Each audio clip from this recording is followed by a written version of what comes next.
Desde la filosofía, la arqueología, el periodismo, la historia y la antropología, queremos dialogar sobre el mundo de hoy, desde nuestros espacios personales y familiares hasta las decisiones internacionales. Queremos traerte ciencia, cultura, crítica y reflexión a casa. Te invitamos a compartir este momento con las humanidades para analizar la realidad y a oír nuestras voces en temas de actualidad. Ante la incertidumbre que vivimos, nos preguntamos cómo está cambiando la sociedad. Hablemos de nuestro pasado, presente y futuro. Quédate con nosotros y averígualo en Contramétodo.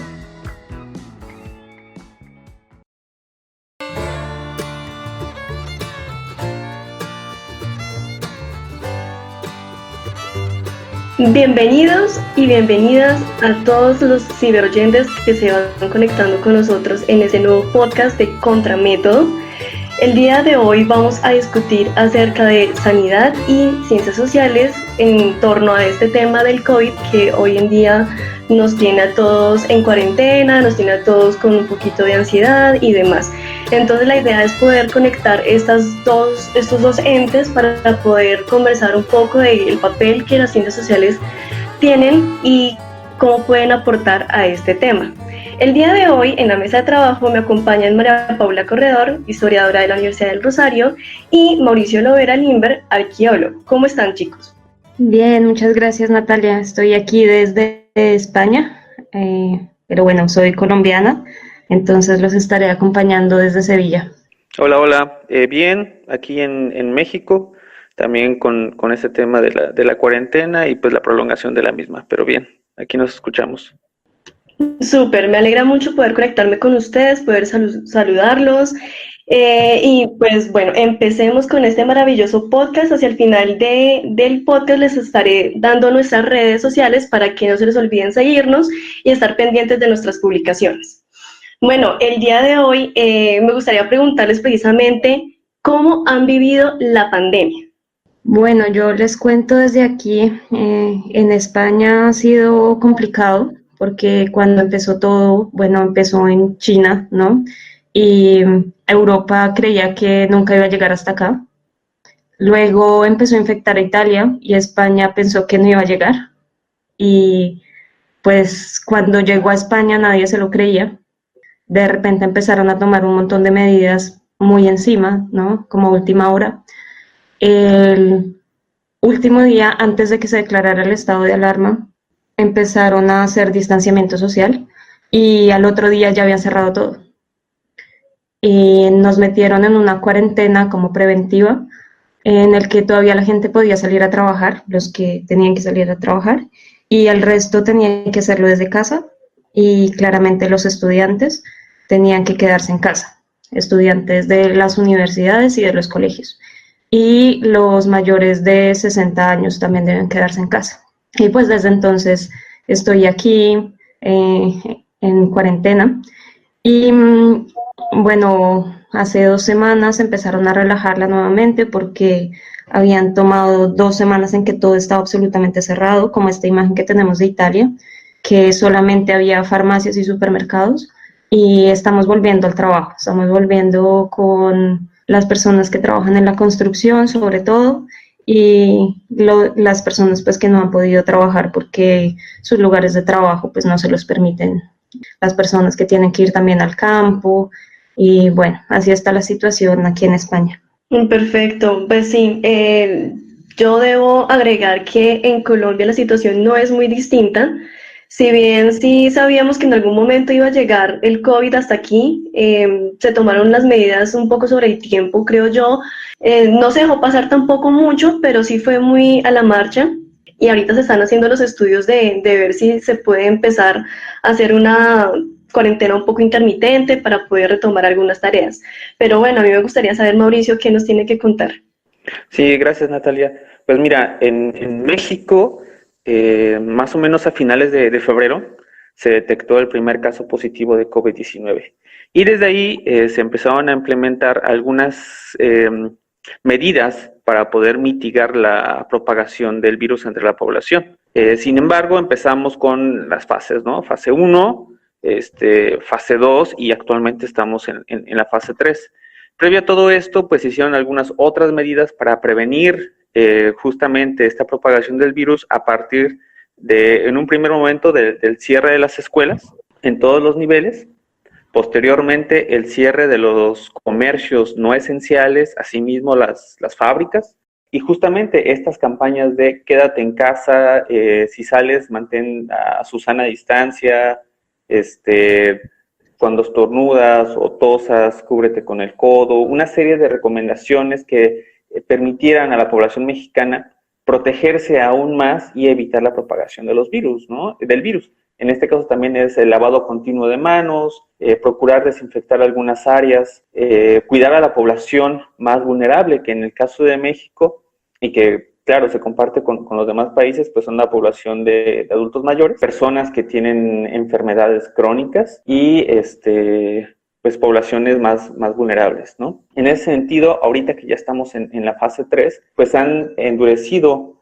las medidas de prevención del quédate en casa, ha sido más enfático, ha sido también una irradiación a través de los medios de comunicación, ha sido una campaña cada vez más intensa, ya se pusieron en diferentes redes sociales y en plataformas de comunicación, más y más las medidas de sana distancia y las medidas de autocuidado, sobre todo. En ese sentido, también hay que tener en cuenta que la población mexicana y el territorio mexicano tan amplio, mantener el quédate en casa, pues ha sido un tema bastante difícil y muy polémico incluso, debido a que tenemos un montón de condiciones sociales que no permiten a muchas personas el quédate en casa, pues porque a veces no hay casa, ¿no?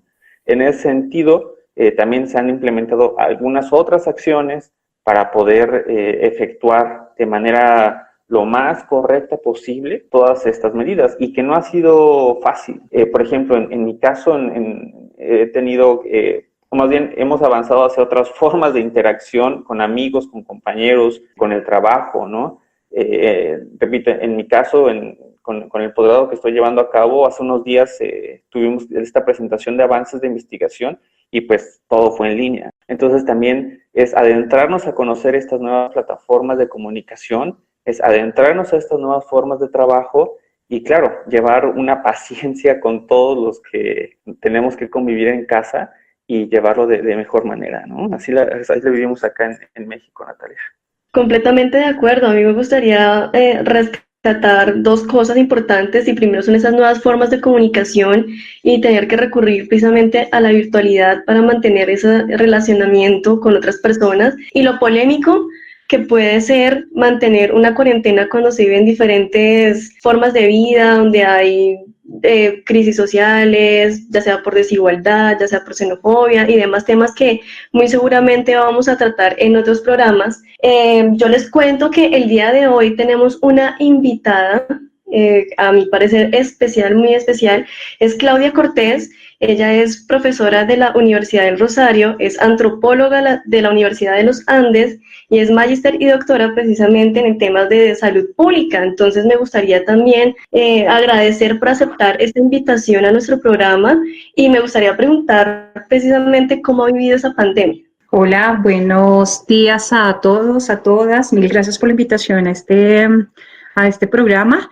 Muy interesante y totalmente necesario cuestionarse cómo estamos viviendo esta pandemia en estos días, ¿cierto? Mira, yo cómo he vivido esto, creo que un poco muy cercano a lo que tú decías, o sea, hemos visto unas respuestas que ha tomado el gobierno colombiano y estas respuestas han ayudado, de acuerdo a lo que dicen ellos, a tener un control aparente sobre la situación. Estamos ya, los últimos reportes lo decían anoche, en un aplaneamiento de la curva, pero bueno, la estoy viviendo con escepticismo un poco, acostumbrándome a esta nueva cotidianidad en medio de lo virtual, las clases, las asesorías y demás cosas a través de esta nueva forma de interacción, un poco complicada cuando no estamos tan habituados, pero nada, acostumbrándonos a esto y disfrutando pues las cosas que uno puede hacer en casa. Muy de acuerdo, son cosas que hemos olvidado un poco, que más bien tenemos que aprender o hacerlo desde cero, si es empezar a quedarse en casa, a buscar otras formas de entretención, otras formas de trabajo, otras formas de mantener un equilibrio con la familia y también con nuestras profesiones.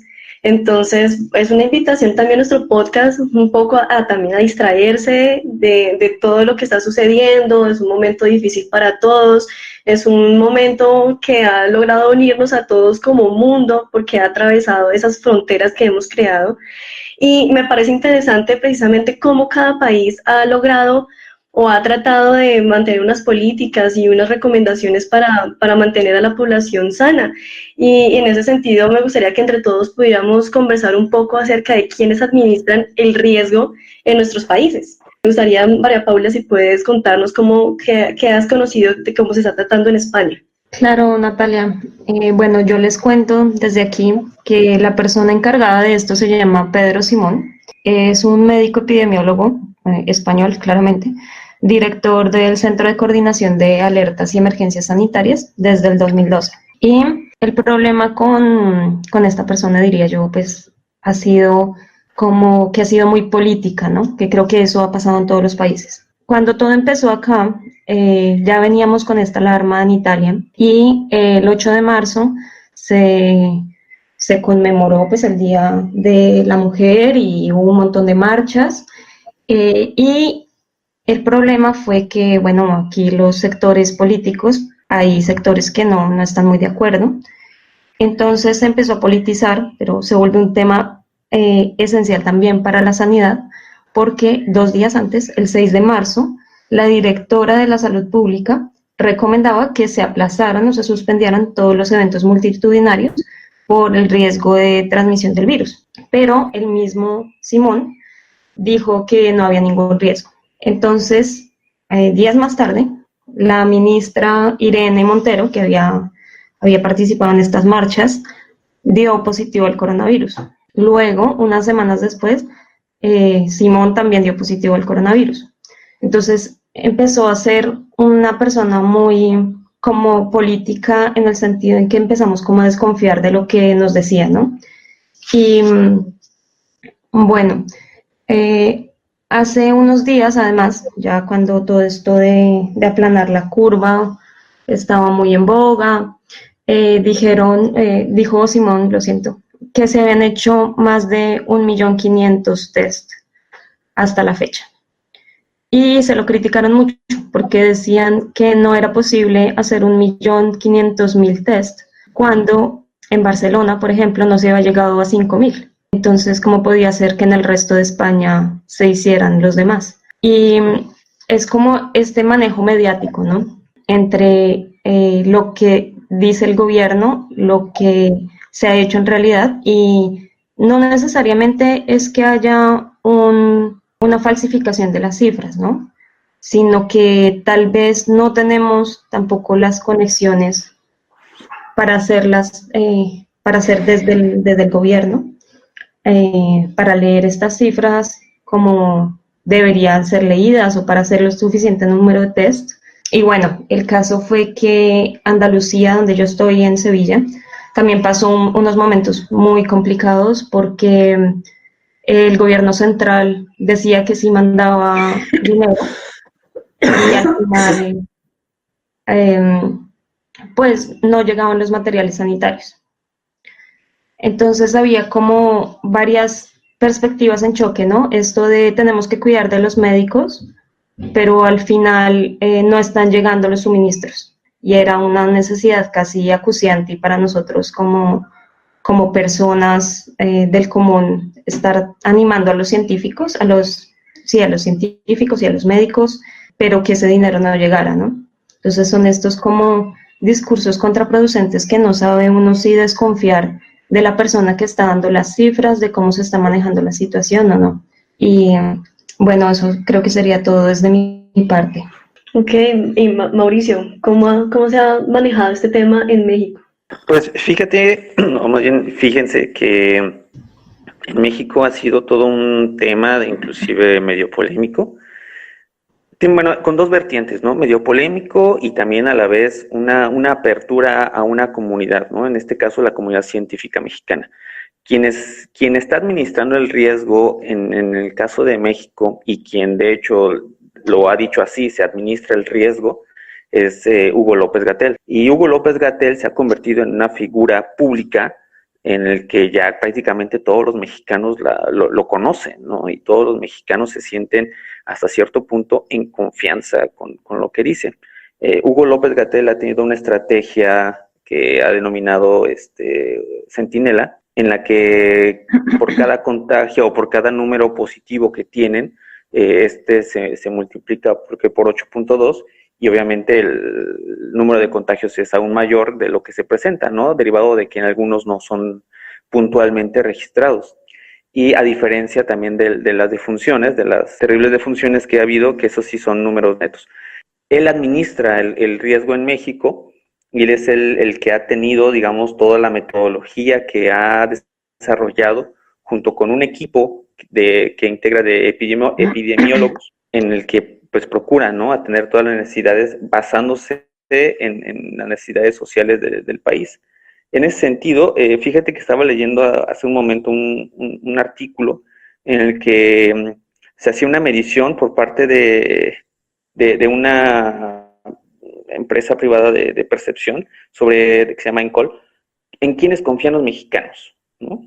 Justamente esta respuesta de cómo se administra el riesgo, en quiénes confían los mexicanos durante esta pandemia. Y fíjate que el 44% de los mexicanos confían en Hugo López-Gatell, ¿no?, en el subsecretario de Salud. El 27% no confía en nadie. Y eso tiene mucho que ver justamente también con una polémica de noticias y de cosas que se han dado últimamente, tanto a veces en contra de la figura de López-Gatell como en los números, ¿no?, que se presentan incluso. El 16% confía en el gobernador de su estado, ¿no? Tenemos 32 estados, de los cuales también ha habido una polémica bastante fuerte. El 9% confía en el presidente y el 4% no sabe, ¿no? El 4% no sabe en quién confiar. Y eso tiene mucho que ver porque de este mucho 4% es que en México pues se cree que toda esta pandemia del COVID y todo lo que estamos viviendo no existe. No es realidad y bueno, un montón de cosas, ¿no? Pero esta autoridad sanitaria, les digo, también tiene esta vertiente porque es la figura de la comunidad científica mexicana. Y de alguna manera se le ha dado una voz justamente a un trabajo científico que a veces no se nota tan profundamente y no se hace visible hasta desafortunadamente que hay estos hechos. Entonces ha sido una oportunidad, ¿no?, al mismo tiempo en el que se mire el trabajo de los científicos mexicanos ligados en este momento a las ciencias de la salud, que están haciendo un montón de cosas, ¿no? Y mucha de esta estrategia de administración del riesgo tiene que ver con las presentaciones que hace López-Gatell todos los días, de lunes a domingo, a las 7 de la noche, ¿no? A las 19 horas, hora México, de 7 a 8 presenta todas las estadísticas, un informe de los números, y hay una rueda de prensa, ¿no? Esta rueda de prensa también se ha convertido en un foco mediático porque muchas de las preguntas, desafortunadamente, que hacen los periodistas, pues digamos, no alcanzan un nivel más de duda o no tienen un alcance mayor justamente para poder abordar con más armas justamente todo esto, preguntarles más cosas, ¿no?, al subsecretario de Salud. Entonces, es lo que te puedo comentar un poco, ¿no?, de acá de México. Y bueno, nos gustaría que Claudia nos compartiera pues la experiencia y la opinión, ¿no?, digamos, sobre todo esto de la administración del riesgo. Mil gracias a ustedes. Pues yo estaba pensando a partir de todo lo que he escuchado, de cómo hablar de gestión del riesgo y cómo hablar de riesgo, lleva a hablar de un montón de cosas. Sí, ahí me gustaría que comenzáramos como todos a meter también nuestras experiencias alrededor de este tema, porque digamos que si uno se sitúa solamente en la gestión del riesgo, está hablando de cómo hay una organización en términos de direcciones gubernamentales para poder hacer frente a una emergencia. Casi todos los países, y digamos acá yo me voy a referir un poco más a Colombia, pero de pronto también de algunos casos en Centroamérica que conozco por un trabajo que precisamente hace un año estaba desarrollando, mirando en cómo habían, pues muchos países le habían dado respuesta a la epidemia en ese momento de Zika. Si ustedes se acuerdan, hace más o menos unos 4 años larguitos estábamos hablando de este otro problema, no tan fuerte como este, o sea, hablábamos de una epidemia, no de una pandemia, pero que vinculaba también y ponía a activar eso que nosotros llamamos los sistemas de riesgo. Generalmente todos los países suelen tener una unidad especializada en hacer respuestas a cosas que no se han contemplado, a la emergencia, ¿sí? ¿Qué es una emergencia? Cualquier tipo de desastre que ocurre que tenga unos porcentajes y unas consecuencias bien grandes sobre la población. Generalmente, ¿cómo funcionan esos sistemas de emergencia? Son unas unidades donde unos asesores, unos sectores gubernamentales se asocian de aquel sector al que se ve afectado y con ellos comienzan a hacer una respuesta lo más rápida posible, ¿sí? En este caso, ¿qué se activó? Esa unidad de riesgo y de emergencias y desastres vinculado a Ministerio de Salud. Y los dos comienzan a encaminar un poco de acciones. Esto para decirlo, es que no es una cosa tan tácita en términos gubernamentales, o sea, se prenden muchas alarmas y esas alarmas permiten cosas como, por ejemplo, definir nuevos presupuestos, contratación de personal de un momento para otro. Digamos acá, el poder contar con esa unidad de gestión de riesgo ha servido para poder buscar ayuda para generar mayor conocimiento alrededor de las epidemias. Acá en Colombia, por lo menos hace 2 semanas, estábamos viendo cómo el Ministerio de Ciencia y Tecnología lanzaba una convocatoria de investigación muy centrada en un montón de cosas vinculadas a esta pandemia. Entonces se activa un poco como aquellas cosas que nosotros podamos desarrollar relacionado al conocimiento, pero también un comité relacionado a reducción de riesgo. Entonces eso es que, de acuerdo al tipo particular de eventualidad que estemos afrontando, cómo damos respuesta para poder contener la situación. Y finalmente, cuando la cosa ya ha tenido como unas dimensiones mayores, se acude a una cosa que se llama el Comité de Manejo de Desastres, ¿sí? Que es donde vamos a intentar mirar las consecuencias y demás. Esto generalmente tiene una presencia en diferentes niveles, nivel nacional, nivel departamental y nivel municipal, ¿sí? Entonces, todas esas unidades, en el momento que pasa algo, se comienzan a activar y comienzan a funcionar conjuntamente para que pase esto. ¿Para qué funciona esa gestión integral de riesgo? Digamos, cuando uno ya lo ve en el campo de la salud, es que, pues además de encender todas esas alarmas en términos de conocimiento, de acción, de prevención o de contención de las cosas, sirve para poder identificar con qué aliados uno puede comenzar a trabajar. Y esos aliados va desde otros ministerios. Acá lo estamos viendo, por ejemplo, cuando vemos cómo el sector de educación tiene que hacer toda una reforma en términos de mantener clases y demás, lo vemos en términos de trabajo, en términos de todas las contenciones que se hacen para adaptar nuevas dinámicas laborales, bien sea para no asistir a trabajo o acomodar turnos y demás. Por ejemplo, el sector salud, el sector salud, para no exponerse tanto, ha llevado a que muchos de sus trabajadores no tengan jornadas de 6 horas como es acostumbrado en Colombia, sino a jornadas de 12 horas. Eso va a llevar a que las personas se expongan menos en contactos diarios y bueno.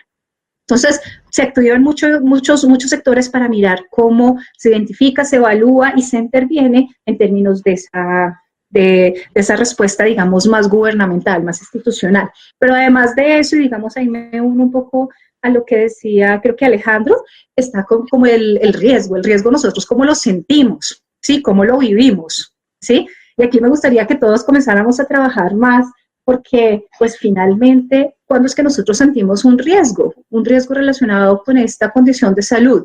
Yo creo que en 2 momentos. Uno es cuando nos sentimos amenazados por alguna cosa o amenazadas por alguna situación, ¿sí? Y 2 es cuando hemos escuchado hablar de ese riesgo, pero todavía no es cercano. Y eso lleva como a respuestas personales pero muy diferentes. Yo no sé si a ustedes les pasó, pero al comienzo de todas las medidas que se tomaron, por lo menos en Colombia, veíamos cómo muchas personas no sentían la enfermedad cerca y seguían saliendo, seguían como teniendo muchas actividades de normalidad.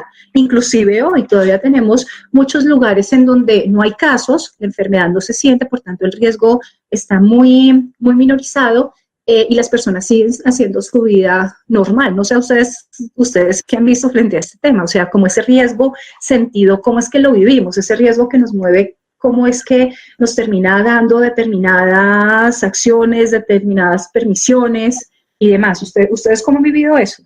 Pues sí, completamente de acuerdo. Por ejemplo, al momento de estar cumpliendo la cuarentena, las personas que logran hacerlo empiezan incluso a dudar si realmente esta pandemia existe.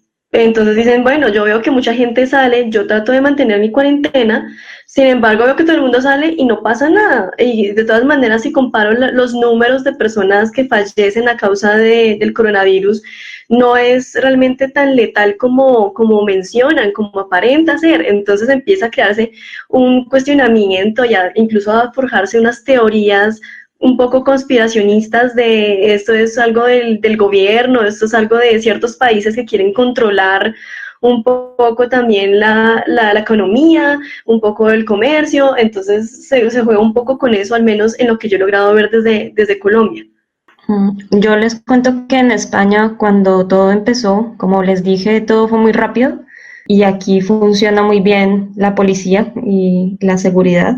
A pesar de que se veía mucha gente, digamos que iba a sus trabajos y esto, también había gente que salía a hacer deportes o pues hacer tonterías de grabarse esto, pero la policía estaba muy pendiente. Que eso también se me hace un poco complicado, ¿no? Es un tema que supongo que hablaremos mucho más adelante, que es el control social de los mismos vecinos, ¿no? Hacia las acciones que hacen los otros. Y pues cuando yo empecé a sentir el riesgo fue, bueno, cuando cerraron todo, cuando cerraron el archivo al que yo iba, y de pronto tuve que quedarme en casa y tuve que empezar a ver cómo subían los números. En Sevilla, pues es una ciudad que queda lejos del centro, que sería Madrid, y en Madrid tenía amigos que me decían, bueno, yo estoy bien, pero aquí pasan estas y estas cosas. Y empecé yo a sentir el riesgo más latente cuando empecé a ver que llevamos 10 días de retraso, digamos, con América Latina. Y mis padres todavía decían, bueno, si nos vamos a morir, pues nos moriremos de algo, ¿no? Y sí, todavía no nos tomábamos tan en serio eso, aunque yo veía que en términos sociales probablemente iba a golpear mucho más duro la pandemia allá, que es un tema que me preocupa mucho porque hablamos mucho de quienes administran el riesgo en el sector salud, pero al final creo que lo que nos va a pegar más fuerte va a ser la crisis económica que va a venir, ¿no? Y cómo se ha manejado esto socialmente. Que si en Colombia, lo que yo veo desde acá, antes teníamos el seguro médico siempre copado, ¿no? Siempre estaba ocupado para que nos atendieran, teníamos que esperar 3 horas. Ahora, con esta crisis de salud, pues cómo iba a ser, ¿no? Y ahí fue cuando me di cuenta como del riesgo, pero no fue un riesgo, digamos, de salud. Yo lo vi más por un riesgo social. Entonces, ahí fue. Pero bueno, no sé en México cómo lo habrán vivido. Cuéntanos, Mauricio, ¿a ti cómo te fue? ¿Cómo te diste cuenta de eso? Pues fíjate que en riesgo como tal, en lo personal me he sentido cuando veo por la calle realmente gente que no está tomando estas medidas de precaución. Y distingo dos cosas, ¿no? Vulnerabilidad y riesgo. Vulnerable, me siento vulnerable, inclusive yo al momento de salir, porque me puedo exponer. Y riesgo cuando no hago o veo estas necesidades de tener distancia, de mantener inclusive no tocarme la cara, ¿no? Es cuando me siento en más riesgo de que de repente vas por la calle y aunque traigas cubrebocas, que también ha sido un tema polémico, te tocas la cara, ¿no? O te tallas los ojos o algo. Entonces ahí me siento en riesgo. Me siento vulnerable andando en la calle y en riesgo pues, ya cuando hago estas medidas que sé que me pueden causar un daño, ¿no? Y que muchas veces soy consciente de ello, de que me pueden causar un daño, o lo hago ya mecánicamente, ¿no? Estamos tan acostumbrados a ciertos hábitos que cambiarlos de un día para otro es difícil, ¿no?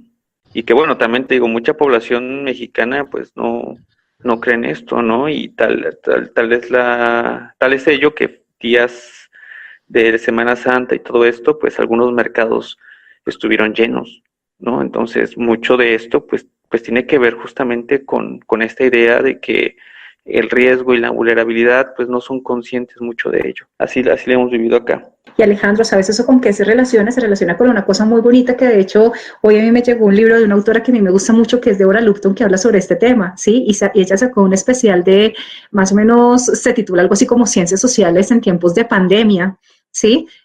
Hablando de todos estos temas. Tú has tocado este tema y es que de la forma como ella ha construido su aproximación al riesgo es, el riesgo finalmente termina siendo una experiencia vivida, ¿sí? Y una experiencia que depende de muchas de las cosas que yo me encuentro en el día a día, ¿sí? Por ejemplo, en Colombia, desde la semana pasada veíamos cómo la situación de vulnerabilidad y la situación de desigualdad social muchas veces superaba ese miedo, ese temor o ese riesgo sentido a la epidemia. O sea, es más fuerte la condición de tener que salir a trabajar, de no tener mercado, un montón de presiones que existen que hace que pues el COVID sea una cosa secundaria en las vidas de algunos grupos, ¿sí? Y ahí es cuando a mí me parece de pronto interesante vinculado a este tema del riesgo, a esto que estamos hablando de cómo es que nosotros experimentamos eso a partir de esto, cómo actuamos, esto que tú mencionabas al comienzo y es ese mensaje de quédate en casa. O sea,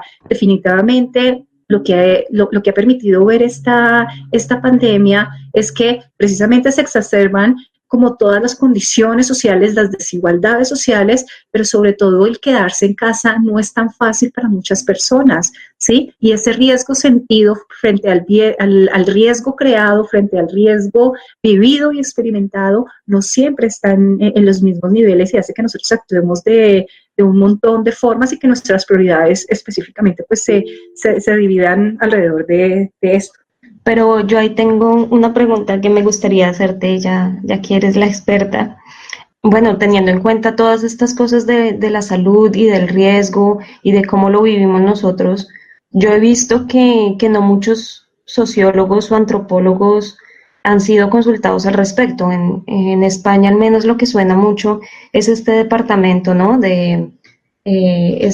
Como decías tú, grupo especializado de asesoría, que es un comité científico conformado por médicos, epidemiólogos, virólogos y en general médicos, pues, doctores.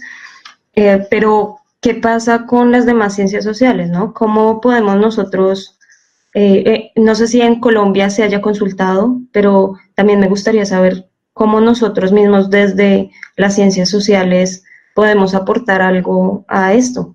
Por lo menos en el caso de Colombia, en serio, yo creo que dentro de toma de decisiones se le ha dado como más centralidad al saber médico, particularmente a la epidemiología. O sea, los epidemiólogos muchas veces son los que saben de estos temas. De hecho, acá en Colombia se ha escuchado mucho la voz de una epidemióloga que está muy bien posicionada en el London School of Public Health. Se me va ahorita el nombre de apellido Cucunúa, que ella es la que está dando como pista alrededor de eso. En términos de participación de ciencias sociales, yo creo que no los tenemos como unos referentes frente a todos estos temas, sino como es posible partes de los grupos asesores. Por ejemplo, en términos de Bogotá, me imagino que hay algunas personas de ciencias sociales que están vinculados a comités de integración social, que están llegando a las poblaciones y demás, pero no como consultores, ¿sí? Y es que yo creo que también acá hay una cosa de experticias y cómo nosotros nos movemos alrededor de las experticias en temas de las emergencias. Digamos que sí deberíamos tener como unas aproximaciones más interdisciplinares y yo creo que eso es una de las cosas que nos hace falta, fortalecer esa aproximación interdisciplinar y generalmente dada la emergencia, dada la coyuntura, en un primer momento a los que creemos que son los que tienen las respuestas. Acá en Colombia, y Natalia, de pronto acá te pido ayuda, yo he sentido que las personas que han estado más relacionadas son personas fuertes en epidemiología, médicos, infectólogos, anestesiólogos seguramente, personas que están frente al campo de emergencia, y ahí lo vamos ampliando un poco también a diferentes ámbitos. Es que pues estamos asumiendo que que la respuesta es más de competencia dentro del campo de la medicina, pero digamos que estos otros, podríamos decir, arandelas, que son muy importantes, vienen a verse ya en medio de toda la cosa que se comienza a activar. Yo siento que la presencia de personas de ciencias sociales, de humanistas, ha estado como muy en un segundo plano, por lo menos acá. ¿Tú qué ves, Natalia? Sí, yo estoy completamente de acuerdo. Por lo menos en Colombia se ha tenido en cuenta mucho el Ministerio de Salud, incluso organizaciones internacionales como OMS, y para llevar a cabo los test de contagio y demás se ha tenido en cuenta mucho a las universidades. Pero lo que me he podido dar cuenta es que ha sido universidades en cuanto a facultad de ciencias de medicina y de salud. Por ejemplo, la Universidad del Rosario, que es con la que he tenido más contacto, ha estado muy pendiente apoyando todo lo que ha tenido que ver en torno al COVID-19 desde su facultad de medicina. Lo mismo la Nacional, incluso la Universidad Nacional dio un presupuesto para poder comprar los reactivos necesarios que hacían falta para poder realizar los test, pero quienes han encargado de realizar las muestras, de apoyar como tal al ente más regulador más del gobierno ha sido medicina, epidemiología. Cuando veo noticieros, incluso los invitados suelen ser médicos, epidemiólogos, perdón, y este tipo de disciplinas. En cambio, la Universidad de Rosario, que también tiene una facultad de ciencias humanas y demás, siento que sí ha estado más en un segundo plano. Claramente cada uno ha tratado de aportar desde lo que puede, pero más en torno a, bueno, tenemos una crisis de COVID donde la distribución de alimentos incluso se ha visto vulnerada.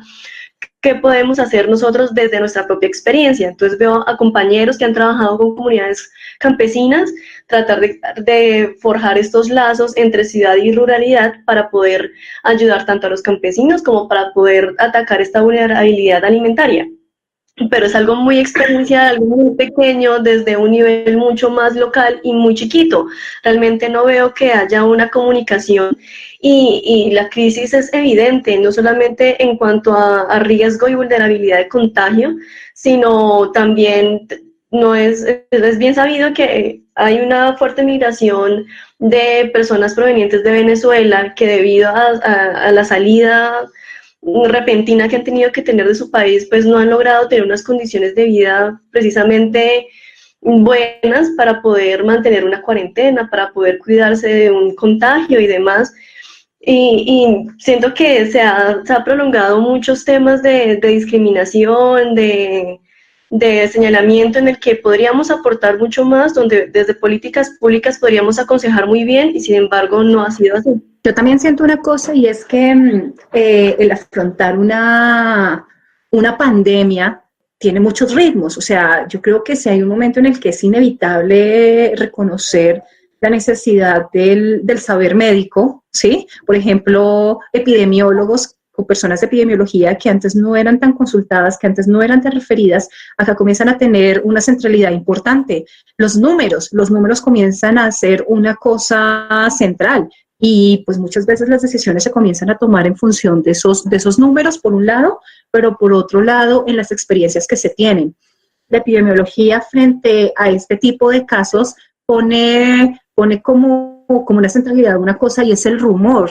El rumor cuenta. La cosa que está pasando en el día a día cuenta. La cosa que está pasando y que sirvió en un lugar cuenta. Entonces, por ejemplo, la cuarentena que se comenzó a tomar en Colombia, que para algunos estuvo tardía en términos de región, fuimos uno de los primeros países que reaccionó oportunamente, comienzan como a hacer referencia a ese saber experto. Yo siento que es que también necesitamos como comprender esos ciclos de la epidemia. Hay un momento de crisis donde efectivamente pues es el saber médico el que debe ayudar a hacer una contención, pero yo creo que en este momento en el que estamos casi todos los países, es el momento de comenzar a convocar personas de ciencias sociales y yo creo que vamos a tener un gran protagonismo en este momento y después de la epidemia. Quisiera contarles el trabajo también de una antropóloga conocida, Melissa Leach, que ella ha trabajado en el caso de ébola,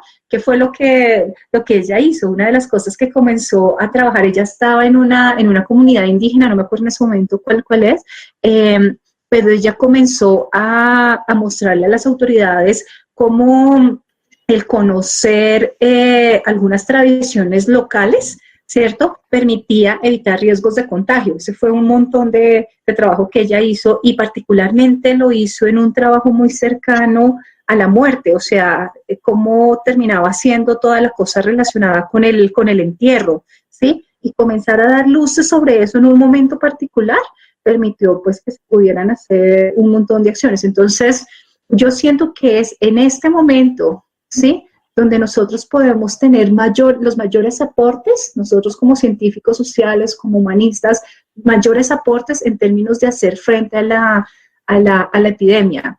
Un ejemplo muy sencillo, y lo quiero ilustrar con lo que pasaba en Ecuador, particularmente en Guayaquil, hace unas 2 semanas. Yo no sé si ustedes alcanzaron a tener conocimiento de que se disparó el número de casos, se disparó el número de muertes, y pues efectivamente la respuesta institucional de servicios de salud, pero también de entierros, no tenían una capacidad instalada. Entonces, si en algún momento estamos teniendo una capacidad instalada para enterrar a 20 personas y de un momento para otro comenzamos a tener 50 muertes, pues ahí estamos frente a una coyuntura muy fuerte, ¿cierto? ¿Qué pasa cuando yo tengo por lo menos a mi esposo muerto, no lo vienen a recoger y está envuelto en la cama donde yo estoy viviendo, en mi propia casa y demás? O sea, comenzamos a tener ahí unas situaciones, y es aquí donde yo creo que las ciencias sociales humanas pueden tener los mayores aportes. No sé ustedes qué crean. Mauricio, de pronto si nos puedes también comentar un poco desde tu campo. Fíjate que ha sido bastante interesante, justamente porque ahorita que estoy en el posgrado en Geografía Humana, algunas lecturas que tuvimos durante el periodo de seminarios hacían mucha referencia a geografía de la salud, ¿no? En el sentido de que la geografía de la salud permite mapear a los actores, a los sectores, y poder regionalizar y compartir áreas y decir, esta área tiene mayor potencia de poder contaminar esta otra área, ¿no? Y poder entender esta geografía de la salud a partir del control y del mapeo de estos actores, ¿no? Y de esta regionalización, más allá de las fronteras contemporáneas que existen, poder regionalizar la salud, ¿no? Te permite justamente tener acciones pues a mayor profundidad y a una mayor escala, ¿no? O inclusive también a una escala menor, ¿no? En el sentido, en tener el sentido del lugar de un individuo. Y coincido totalmente con Claudia en el que en este momento las ciencias sociales y humanidades tienen mucho aporte porque nos permiten, además de registrar, ¿no? Mediante crónicas o fotografías o cualquier otro medio de escritura, además de registrarlo, poder hacer interpretaciones sobre justamente estos patrones de conducta, ¿no? Y poder ver inclusive cómo van a ser esos patrones de conducta en el futuro, cómo vamos a cambiar, ¿no? Cómo vamos a podernos entender, y obviamente esta virtualización de los sectores, tanto de educación como los sectores de servicio, pues va a ser un tema bastante jugoso, en el cual las ciencias sociales y humanidades pues van a tener un montón de aportes, ¿no? En el caso de México, las ciencias sociales y humanidades ahorita no han tenido un papel tan fundamental, pero a partir de una convocatoria que lanzó el CONACYT,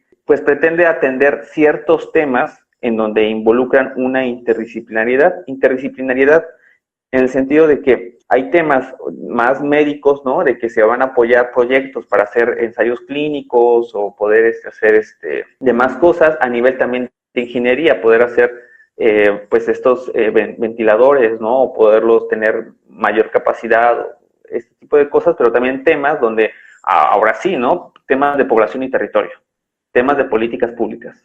Es ahí donde justamente a partir de esas convocatorias pues podemos tener una entrada justamente a este tema coyuntural que nos permea ahorita, ¿no? Justamente eso es lo que se ha estado viendo. El problema también es de que muchos de estos centros de investigación, pues ahorita están enfocados en otras cosas y nos atañen en un periodo en el que muchos de estos centros, desafortunadamente, han tenido un montón de recortes presupuestales.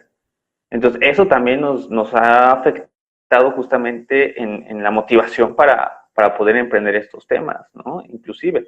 Pero bueno, es claramente que debemos y tenemos que tener un papel fundamental en el ejercicio de la profesión como científicos sociales en esta coyuntura global que estamos llevando a cabo.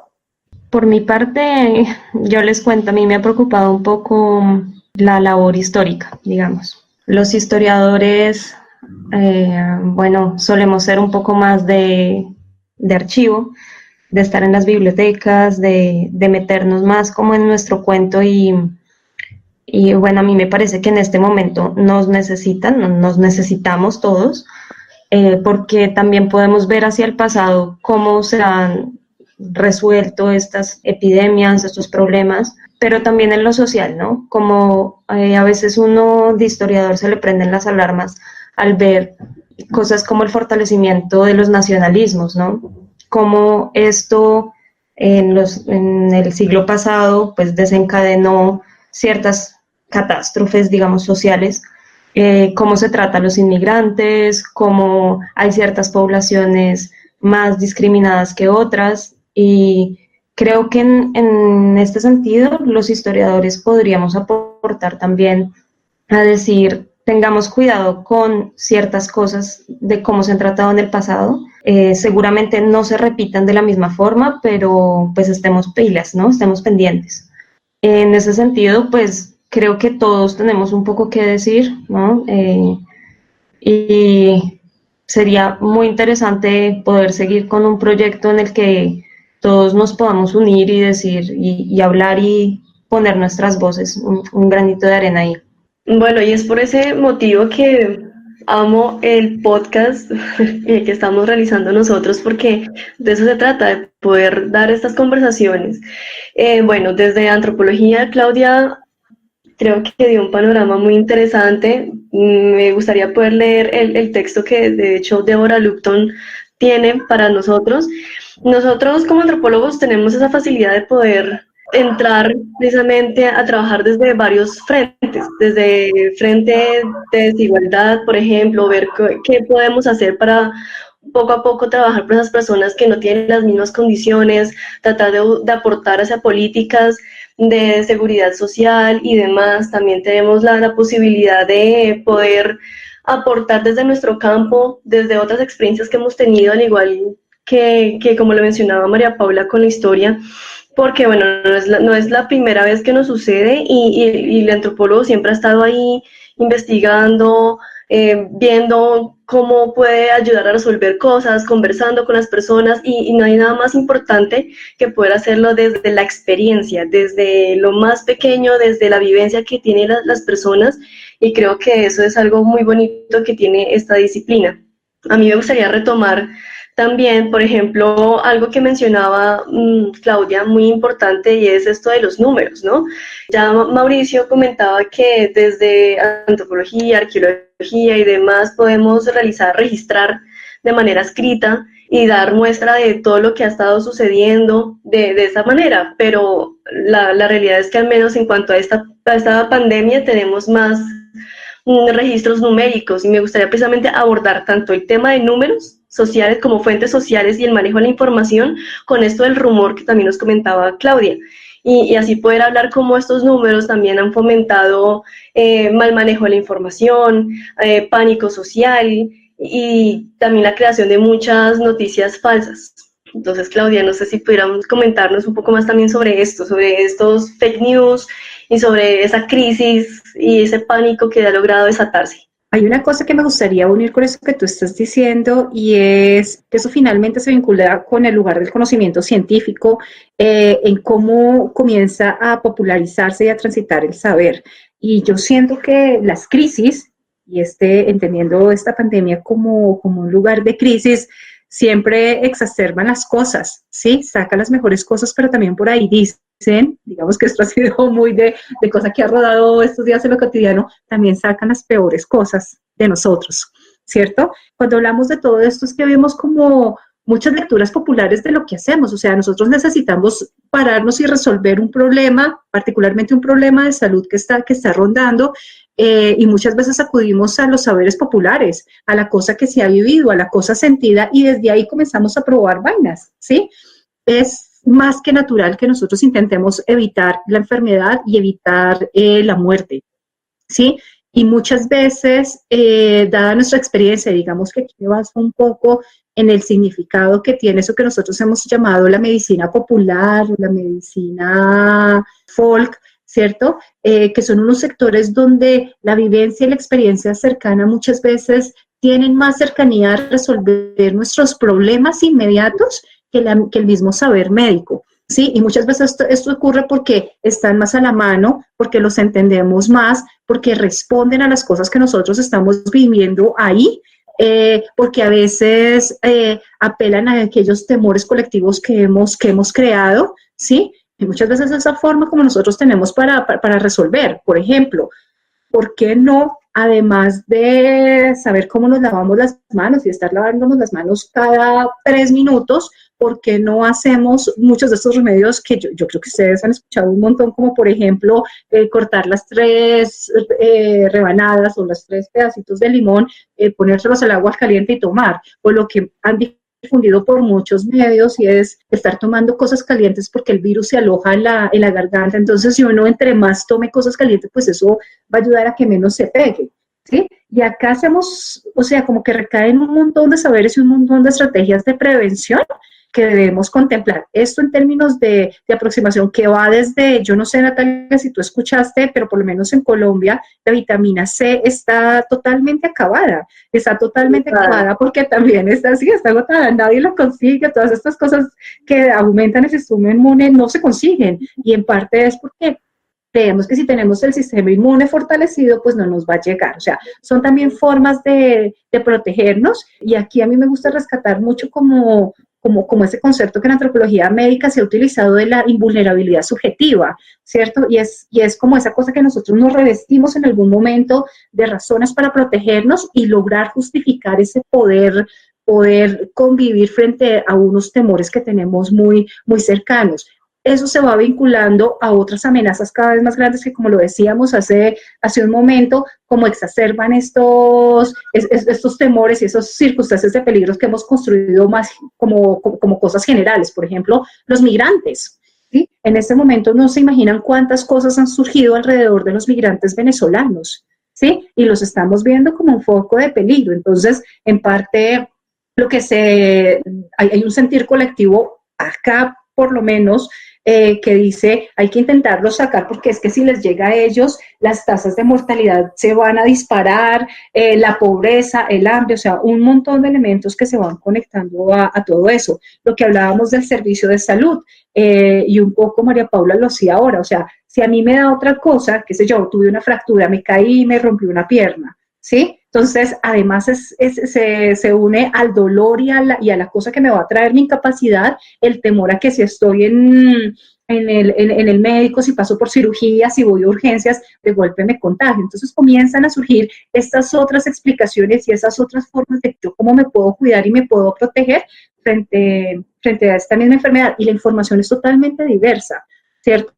Que va desde auxilios económicos, mercados, formas de trabajo, hasta unas cosas más en términos individuales para protegernos. No sé ustedes cómo lo ven y cómo han vivido como esas múltiples lecturas de los saberes que hacemos alrededor de cómo hacer frente a la pandemia desde múltiples lugares que afectan niveles individuales, sociales, familiares. No sé ustedes cómo lo han vivido, cómo lo ven.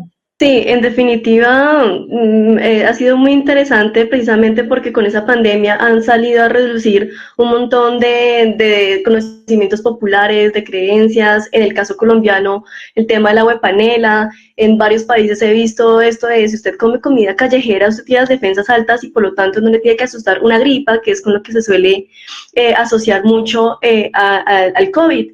Sin embargo, son tantas cosas que se pueden desplegar desde este campo de la sanidad que me gustaría invitarlos en una próxima sesión poder profundizar sobre este tema. También desde otros frentes como que tocamos hoy, como la xenofobia, como temas de género y demás. Por ahora se nos ha agotado un poco el tiempo y ha sido una charla bastante enriquecedora. No me queda nada más que agradecer a Claudia, a María Paula y a Mauricio por conectarse el día de hoy y por dar esta discusión tan enriquecedora. Muchas gracias, chicos. Muchas gracias. Muchas gracias a ustedes nos vemos. por la invitación. Un abrazo. Un abrazo. Gracias por todo. Recuerden que pueden seguirnos a través de nuestras redes sociales, a través de Facebook, de Twitter e incluso por Spotify como @contramétodo. Y nos vemos en una próxima ocasión. Hasta luego.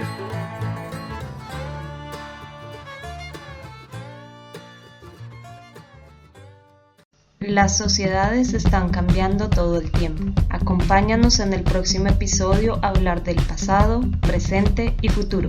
Nos vemos pronto en Contramétodo.